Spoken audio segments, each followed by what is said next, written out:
everyone, here we are again with me doing some baking at Bake With Me from Mi&Stu Foods in Montreal, our gluten-free, dairy-free, nut-free food facility, which is still cranking out food through this crazy time. Very safe environment, which has always been super clean, and now it's like super duper clean. Kudos to the cleaning staff. That's what I'm saying. Anyways, I'm still at home though, in my little self-isolation with my kids and my dog. And today I'm going to talk about Mi&Stu flour mix. We make our own mixture of flour that we bake all of our muffins with. And I'm gonna make banana chocolate chip muffins with it today. You can use this muffin blend for any kind of muffin that you like. We also make a lemon poppy with it. I have a date square recipe that we use this for, and I've also used it in my cakes where I'll mix it with another flour mix that we make and bring that to life in that way.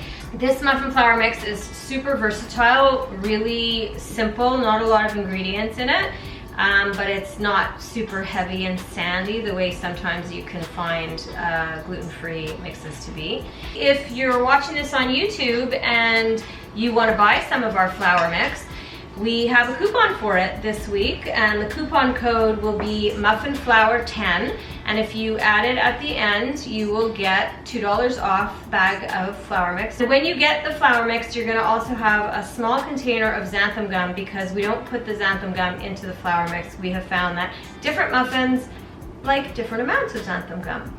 So if you're eyeballing it, I'm going to say if you use about 500 grams of flour, you would need about 10 grams of xanthan gum on average. But like I said, you know, bananas actually hold the muffin together. You don't need as much xanthan gum. Lemon muffins you might need more because you don't necessarily have that binding agent in the bananas, because there are no bananas in lemon muffins, because then they would be banana muffins with lemon.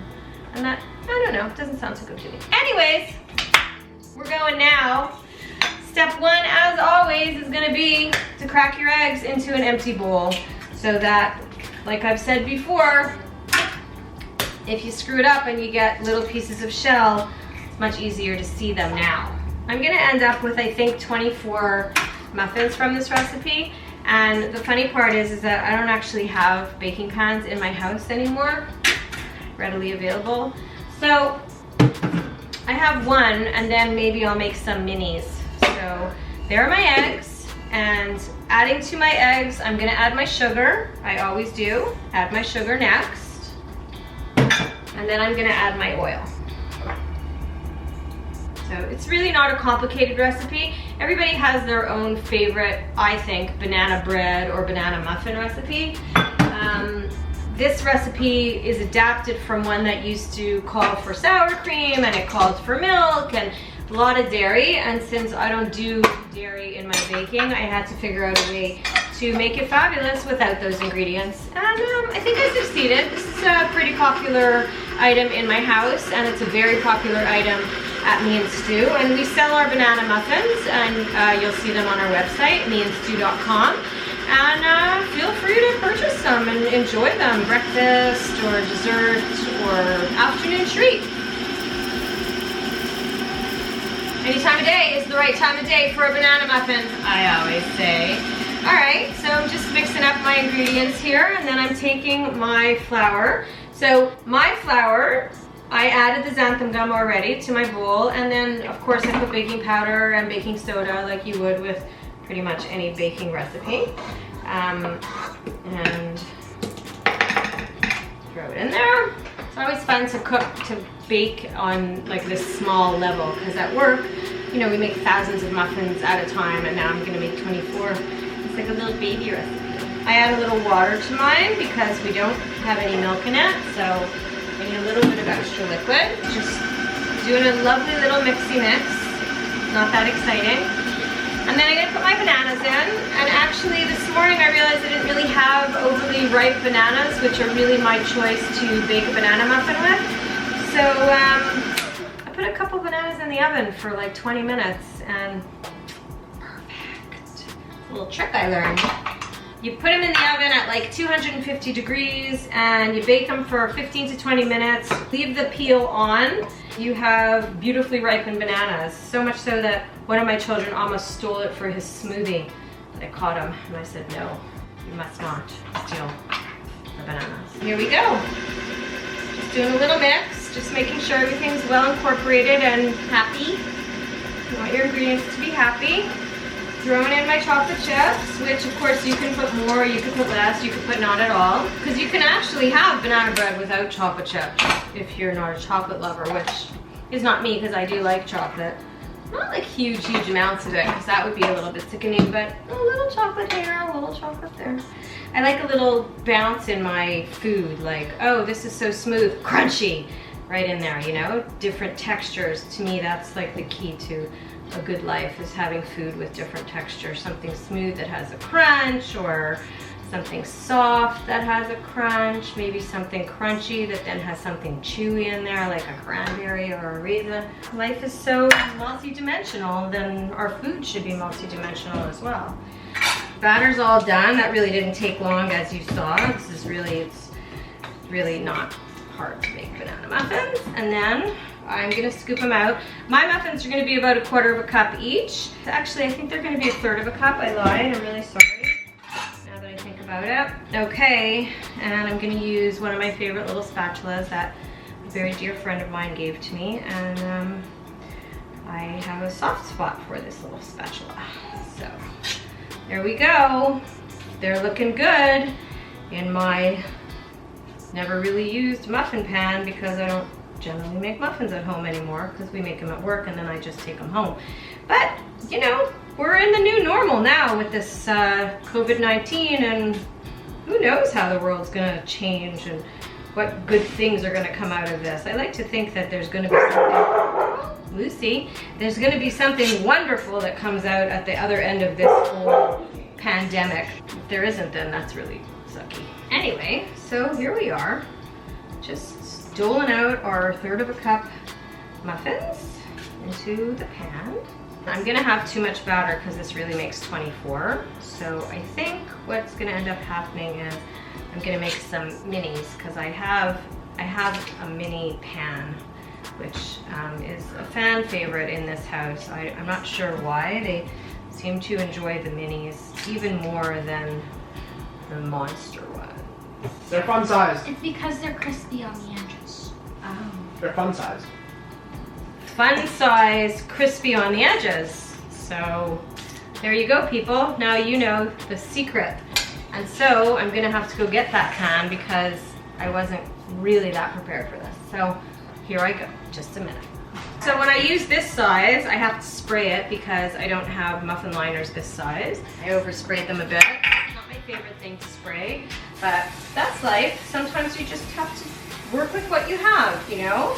They also bake for a little less time, but you know, apparently they're good because they're crispy on the edges. So this is a 2 tablespoon scoop, which I don't know where I got it, but I love it because sometimes you just want to scoop out 2 tablespoons of something and you don't want to do it twice. You know what I'm saying? See, I don't think that one actually even got a chocolate chip, so that's kind of sad. But, you know, well, hello. I don't know if you guys can see that little black head sticking up next to me, but somebody likes bananas. And carrots, she really likes carrots too. I don't know. I had one dog who loved carrots. His name was Ty. And then we had another dog whose name was Buster, who loved carrots, but only if they were cooked in chicken soup. He wouldn't eat them raw. So he would spit out the raw ones. Ty would run over and scoop it up, and Buster would wait for me to make chicken soup so he would enjoy his carrots that way. And I actually have 2 sons like that. One who loves carrots and will eat them like just raw, and then one of them who will only eat them in chicken soup.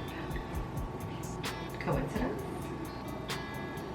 I don't know. And then we had another dog, a beautiful Bernese mountain dog, who was what they call a counter surfer, and he would eat everything off the counter. It didn't matter what it was. So let's see, a bag of confetti. He thought that was hilarious, where he chewed it open and then realized he didn't really want to eat it. So instead he just shook it all over. So we had confetti all over the carpet and all over the floor. And for months, when you vacuumed, you'd find confetti in like the weirdest places. He ate several whole avocados with the pit and the skin.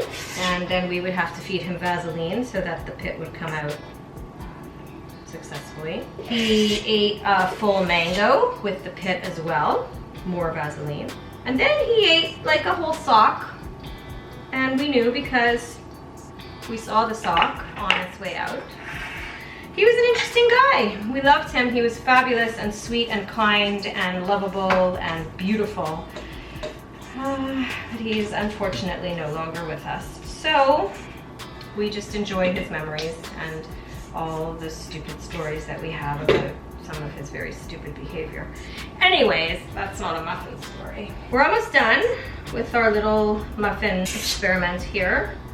Just gonna finish up this. Then I'm gonna throw it in the oven for about 25 minutes. That's how long my muffins bake for. Yours may bake for less or more depending on what kind of a recipe you have.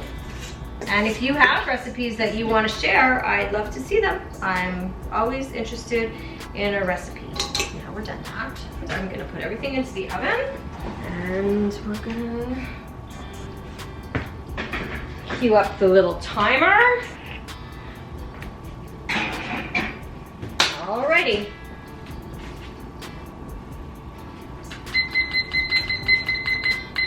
I bake these for about 25 minutes, and the minis I'm gonna take out probably at about 18. So, I'll see you. 12 seconds later.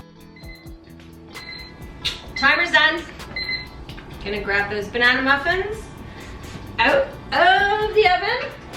Ho-ho. They are pretty. They are pretty. Very pretty. Very pretty, and it smells delicious in my kitchen, like bananas and chocolate and happy day. Banana muffins, didn't take long, super easy, very delicious. They will disappear in my house. Probably by the end of tomorrow there won't be any left. Made with Mi&Stu muffin flour mix. Check it out on our website, miandstu.com. Use the promo code muffinflour10 and there will be a $2 discount off of a kilo of muffin flour mix. Follow us on Instagram, follow us on Facebook, Twitter, subscribe on YouTube, send me comments. I'd love to hear from you. Keep on baking and keep on watching, because next time I think I'm going to use this flour mix again and I'm going to make the date muffins that I talked about. And even if you don't like dates, those muffins are killer. And I'm going to share that recipe with you so you can enjoy it at home. We're out of here, people. Bye.